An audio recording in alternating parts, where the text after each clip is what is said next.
Tem histórias que não são só para ouvir, são para sentir. E essa talvez seja uma das mais difíceis que eu já precisei contar.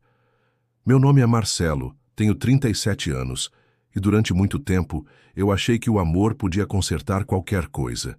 Achei que podia proteger a mulher que eu amo de toda a dor do mundo, mas tem feridas que o amor não alcança. E tem decisões que abrem portas que não deveriam ser abertas. A gente estava casado há 7 anos quando veio a notícia. Ela não podia ter filhos. Foi devastador. Para o corpo dela, para a alma dela e para nós dois como casal. Ela se fechou. Parou de sorrir. Dormia pouco. E eu só queria que ela voltasse a ser quem era. Foi aí que ouvi falar dos bebês Reborn. Bebês de silicone feitos à mão, perfeitos em cada detalhe. Veias, pele, peso, até cheiro de recém-nascido. Um alívio psicológico, segundo diziam. Comprei. O modelo mais caro. Fiz surpresa com direito a berço, roupinha, cobertor. Era só uma tentativa de dar conforto, mas naquele momento, ela acreditou. E isso parecia bastar. Deu nome, dormia com ele, falava com ele. E foi aí que o silêncio começou. Um silêncio estranho. Como se a casa inteira prendesse a respiração. Porque aquele bebê nunca chorava, nunca caía, nunca era tocado por mais ninguém. E mesmo assim, de alguma forma ele parecia vivo. Antes de continuar, deixa eu te pedir só uma coisa. Se você tem uma história real, bizarra, estranha, ou que ninguém acredita, manda pra gente. A gente adapta, narra e publica aqui no canal com o maior respeito. É só comentar ou usar o e-mail fixado na descrição. E claro, se essa história já te deixou com aquela sensação estranha no peito, se inscreve no canal agora mesmo. Ativa o sininho porque o que vem a seguir vai mexer com você por dentro. Quando eu conheci a Carla, ela tinha aquele tipo de sorriso que acende o ambiente sem dizer uma palavra. Aquela luz leve, simples, que faz você acreditar que o mundo ainda pode ser bom. Ela gostava de café passado na hora, colecionava livros velhos de capa dura e tinha o costume estranho de dormir ouvindo tempestade artificial no celular. Eu me apaixonei no detalhe, e ela também. 2 anos depois a gente casou numa cerimônia simples, só com a família, num sítio alugado com flores do campo e bolo de milho. A gente não era rico, nem vivia de aparência, mas a casa era cheia de planos, cheia de ideias, de e se, de quando o bebê vier. O problema é que ele não veio. Passaram-se meses, depois 2 anos, exames, esperas, negativas. E por fim a sentença do médico, dita com toda a frieza que só um jaleco sabe ter. Ela não poderá engravidar naturalmente, e as chances com o tratamento são mínimas. A Carla não chorou na hora, mas naquela noite ela sentou no canto da cama com a luz apagada e ficou lá, sem falar, sem olhar, sem dormir. Por semanas, o tempo deixou marcas nela, nos olhos, nos gestos, no silêncio. E foi no meio desse vazio que uma colega de trabalho, que tinha perdido um bebê meses antes, me falou sobre os bebês Reborn. Disse que o dela ajudou muito no luto, que era como preencher um espaço do peito, só o suficiente para seguir respirando. Na hora eu achei esquisito, mas quando cheguei em casa e vi a Carla parada na janela, olhando o nada, eu soube. Eu precisava tentar alguma coisa. Pesquisei, li relatos, vi fotos e acabei encontrando uma artista de São Paulo que fazia modelos ultra-realistas sob encomenda. A descrição dizia: peso real, veias feitas à mão, respiração leve simulada por circuito interno. Ideal para mães em luto ou terapia de acolhimento. Não recomendado para uso recreativo. O nome do modelo era Emanuel. O pedido foi feito numa madrugada. Chegou 10 dias depois. Uma caixa branca com laço bege e um bilhete escrito à mão. Cuide bem dele. Ele sente. Quando a Carla abriu a caixa, ela tremeu. Colocou as mãos na boca. Chorou. Pegou no colo.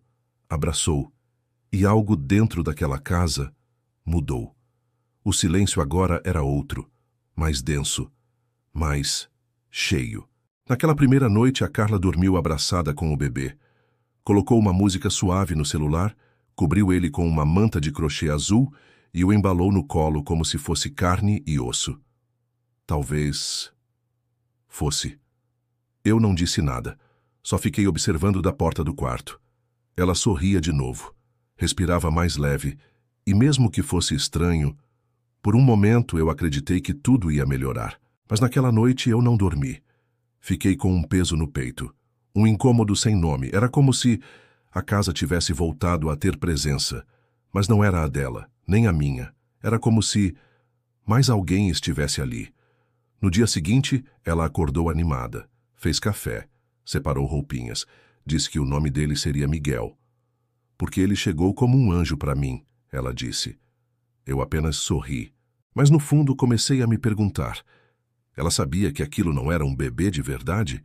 Ou ela sabia e não queria mais saber?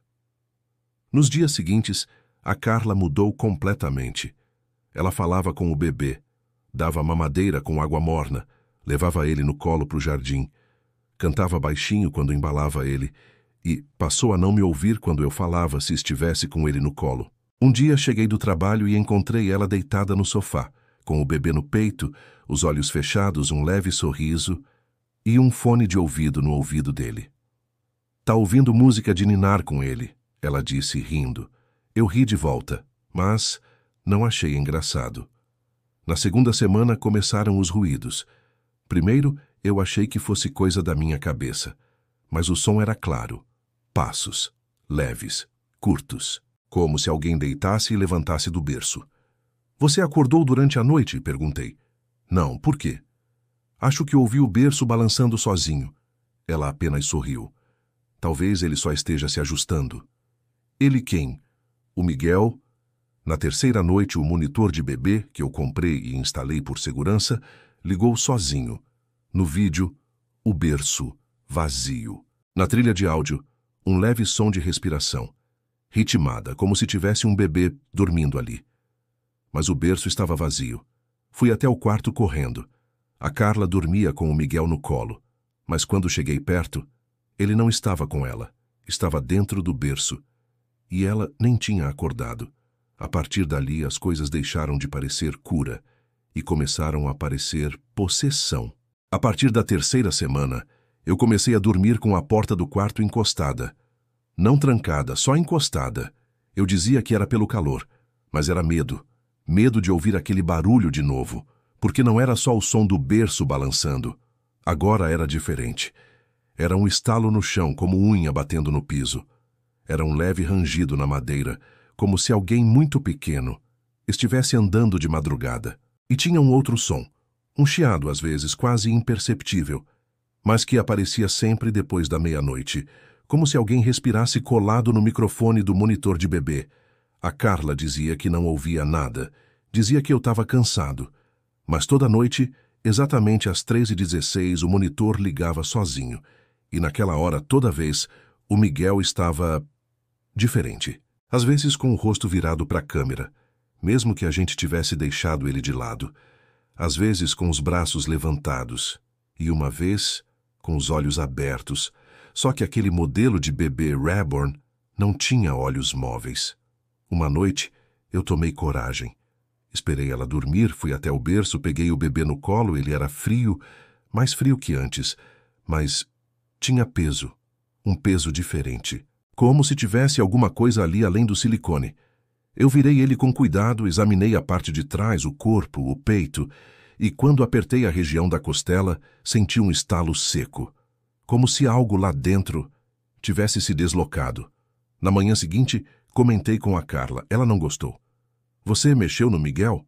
Sim, eu estava examinando. Ele não gosta que mexam nele sem avisar. Ele é um boneco, Carla. Ela me olhou com raiva e pela primeira vez em anos de casamento não me respondeu. Os dias seguintes foram de puro desconforto. A casa parecia mais pesada. O tempo passava mais lento. E um dia, enquanto tomava banho, ouvi o som da voz da Carla, vindo do quarto do bebê. Ela falava baixinho, parecia orar. Eu sou sua. Você me escolheu. Me deixa ficar com ele. Ele não quis machucar. Eu sou sua. No dia seguinte, a boneca estava com roupas novas, mas não foi a Carla quem comprou. No café da manhã de quinta-feira, a Carla parecia diferente, mais calma, mais sorridente. Mas não era ela. Era como se tivesse algo ocupando o lugar dela, como se o rosto fosse o mesmo, mas o que falava fosse outro. Você comprou roupa nova para o Miguel? Perguntei, tentando parecer casual. Ela mastigou o pão com calma, sem levantar os olhos do prato. Não.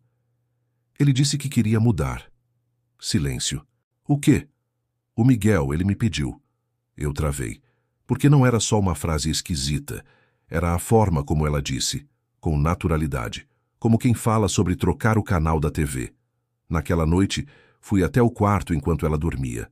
Peguei o bebê com cuidado, levei até a sala, liguei uma luminária pequena e resolvi abrir ele. Não sabia exatamente o que procurar, mas havia algo errado naquele peso.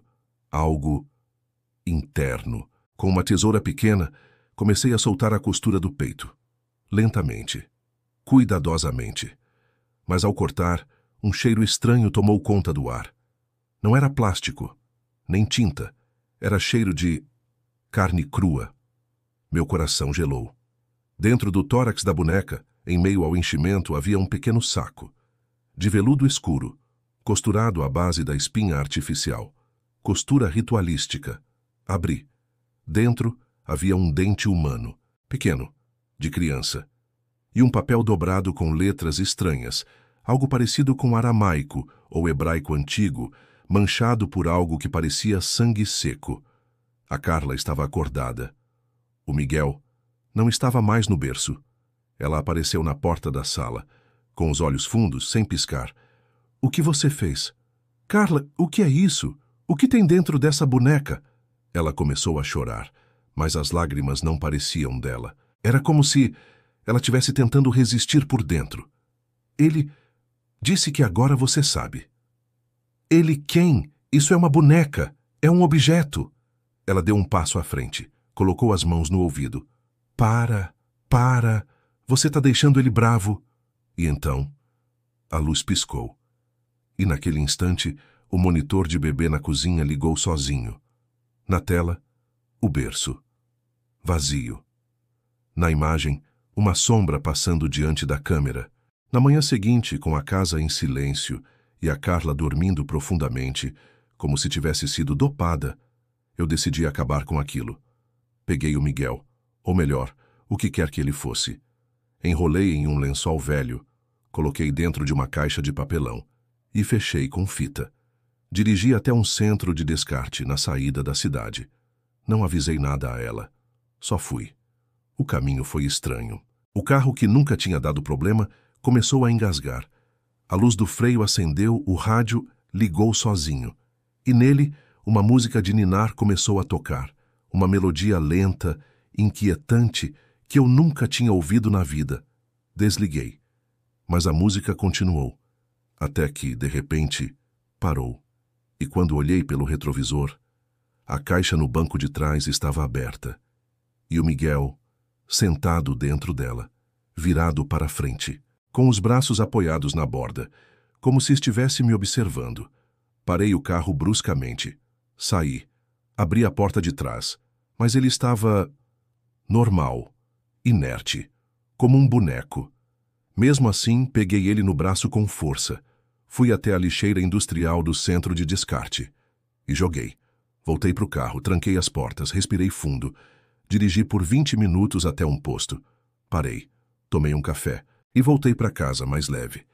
Pela primeira vez em semanas me senti livre, mas quando entrei no quarto, a Carla estava de pé, com o bebê no colo. Ele disse que você tentou afastar a gente. Meu coração parou. Carla, onde você achou esse bebê? Onde ele estava? Ela sorriu, mas os olhos estavam vazios. Ele nunca saiu. Ele só deixou você pensar que sim. Naquela noite eu não dormi. Fiquei sentado na sala com a luz acesa enquanto ouvia passos leves pelo corredor. Passos pequenos, passos curtos demais para a Carla. E às 3h16, como sempre, o monitor de bebê ligou sozinho, mas não mostrava o quarto, mostrava a sala. A câmera estava apontada para mim. No dia seguinte tomei uma decisão. Precisava entender de onde aquele boneco tinha vindo. Precisava saber quem o fabricou, quem o vendeu, quem o entregou. Revirei os e-mails da Carla, as conversas, os históricos de compra, e encontrei um único rastreio. Era uma compra feita por um e-mail estranho, com um domínio RU, da Rússia. Um nome que não batia com nenhum da nossa família. E o mais bizarro, a boneca tinha sido enviada antes mesmo de ela fazer o pedido. O comprovante de envio era anterior à compra, como se alguém já soubesse que ela ia querer. Liguei para a loja. O número não existia. O site caiu. E quando entrei no histórico novamente, o link estava apagado. A URL agora levava para uma página em branco, com uma única palavra escrita em vermelho. Devoluções não são permitidas. Procurei grupos sobre bebê reborn, fóruns, comunidades, até que encontrei um tópico antigo, de 2017, num blog russo sobre ocultismo infantil e necrotransferência, um termo que até então eu nunca tinha ouvido. A postagem falava de bonecos utilizados como receptáculo de essência, geralmente ligados a um trauma de perda fetal. E dizia que certos modelos não eram brinquedos, eram vasos, vasos para algo que ficou preso entre os mundos. E o mais assustador, a entidade não se instala onde há dúvida, ela se aloja onde existe espaço. Um desejo profundo é uma porta aberta. Naquela noite perguntei a Carla, você já tinha ouvido essa marca antes de comprar o Miguel? Ela hesitou. Não comprei, ele apareceu. Como assim apareceu? Um pacote, no portão, com o nome dele. E você não me contou?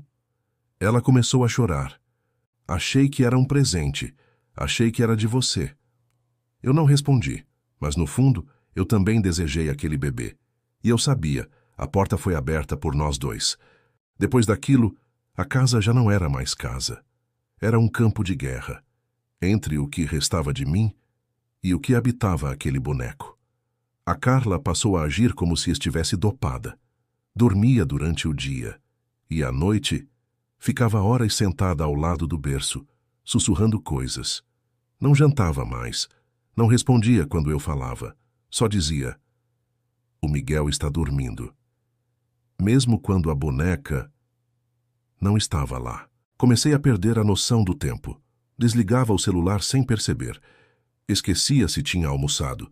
Comecei a acordar em lugares diferentes da casa, no sofá, na varanda, na cadeira de balanço, do Miguel, como se alguém me colocasse ali. E nas madrugadas, uma presença. Não era barulho, não era sombra, era intenção. Uma vontade que atravessava o teto e descia pelas paredes. Uma sensação de que eu estava sendo observado, por dentro. Um dia eu coloquei o Miguel na caixa de novo, mas dessa vez amarrei com fita industrial. Coloquei peso por cima, tranquei no armário de ferramentas, no porão. 3 horas depois, ao abrir a geladeira, ele estava lá, deitado entre as verduras, com um lençol minúsculo cobrindo o rosto. Eu comecei a perder a sanidade. E foi então que um vizinho me parou na calçada. Seu Adelmo, 84 anos. Tá tudo bem por lá, Marcelo? Sim, por quê? Ele me olhou com um olhar demorado. É que... já vi isso antes. O quê? Bonecos que não são só bonecos. Quando morei na roça, uma vizinha recebeu um assim. O filho tinha morrido afogado. Ela dizia que ele tinha voltado, mas não era ele. Era só a forma. O que estava dentro era outra coisa. Fiquei paralisado. O que aconteceu com ela? O velho baixou os olhos e respondeu apenas, a casa foi lacrada. Até hoje ninguém mora lá. Naquela noite, ao entrar no quarto, vi a Carla em pé, segurando o boneco, olhando fixamente para a parede. Ela sussurrava, mas dessa vez não era para o Miguel. Era como se respondesse alguém. Aproximei devagar. No canto do quarto havia algo no chão, um círculo, feito com arroz, sal e agulhas de costura. No centro, uma vela, e sobre a vela, o papel antigo manchado de sangue seco. Ela olhou para mim, com os olhos opacos. Você devia ter deixado ele ficar. A porta estava aberta. E agora, alguém estava entrando. Naquela noite dormi trancado no carro, com medo de entrar, com medo de não conseguir sair. Acordei com a buzina disparando sozinha, o rádio ligado em uma estação estática e o limpador de para-brisa ativado, mesmo com a chave fora da ignição. Desliguei tudo. Voltei para casa. Mas a sensação era de que eu não estava mais entrando na minha casa. Era ela, que estava me engolindo. A Carla não estava na cama. O quarto estava vazio, mas o berço estava balançando, sozinho, lentamente, para frente e para trás, como se embalasse algo que não queria dormir. No chão, o círculo do ritual tinha se espalhado. O sal havia sido apagado por pegadas miúdas. As agulhas estavam fincadas no colchão. Gritei por ela. Desci as escadas e encontrei a porta da frente escancarada.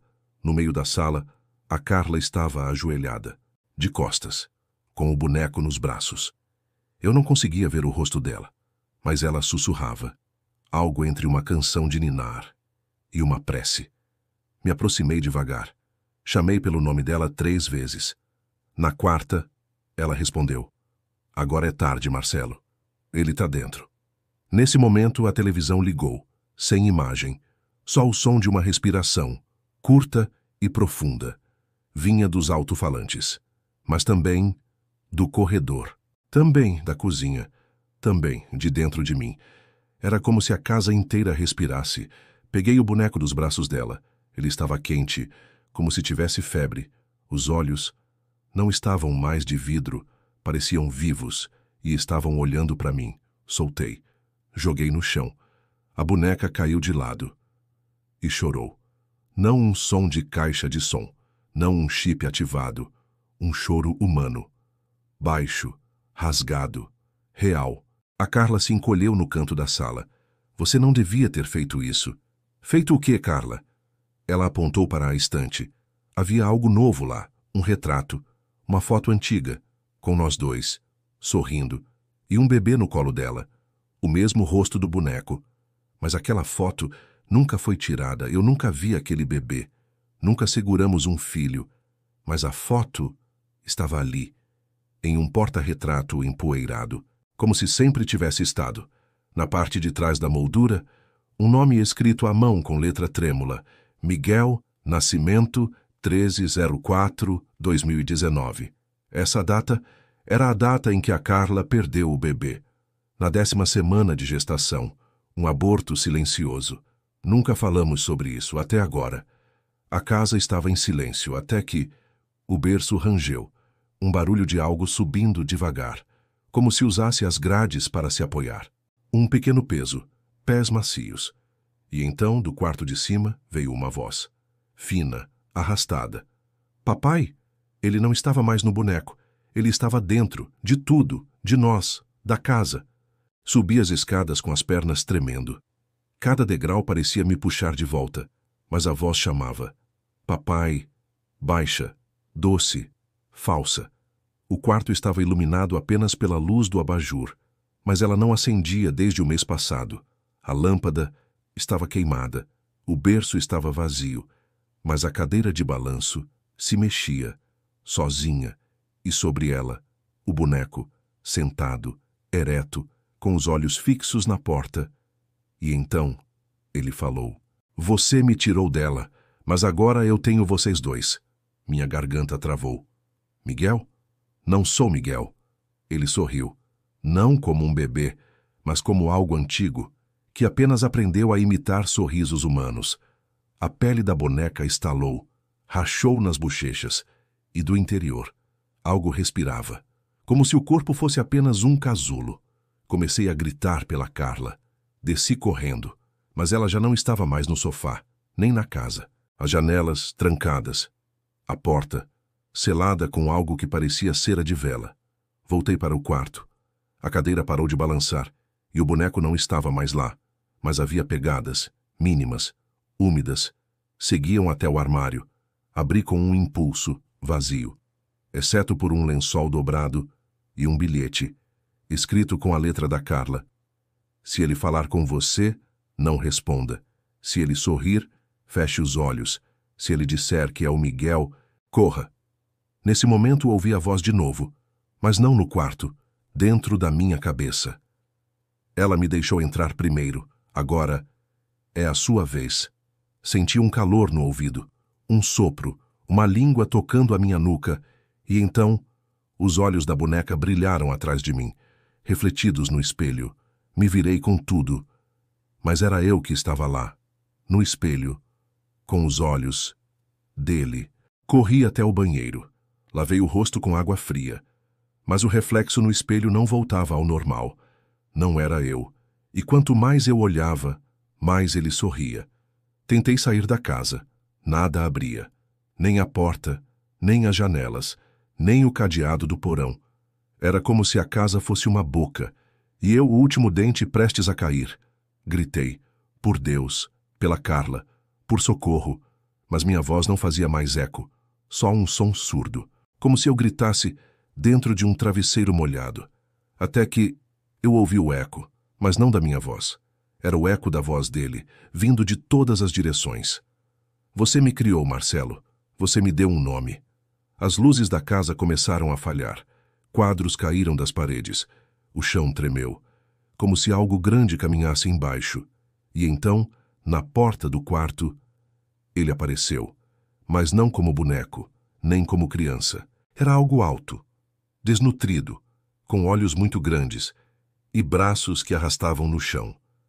Vestia o macacão do Miguel, mas não havia mais carne no corpo, só intenção. Aquela coisa andava como se não pesasse nada, mas cada passo estremecia a casa. Você disse que queria uma família. Eu sou o que sobrou.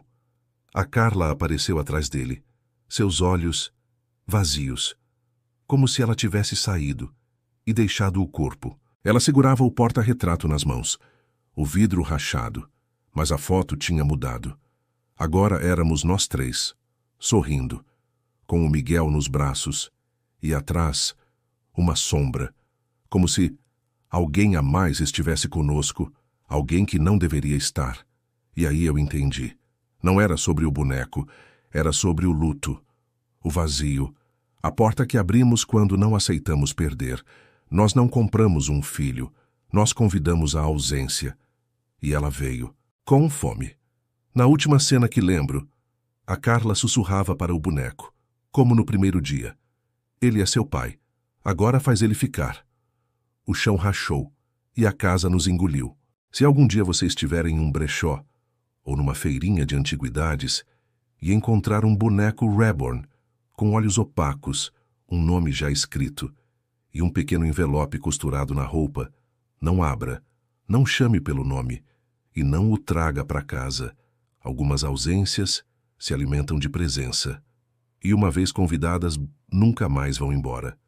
Gostou dessa história? Então se inscreva no canal agora mesmo. Seu apoio é o que nos mantém contando esses relatos perturbadores, baseados em fatos, lendas e segredos esquecidos. E se você já viveu algo parecido, envie sua história para a gente. Quem sabe o próximo relato contado aqui seja o seu. Nos vemos no próximo pesadelo, ou melhor, se você acordar dele.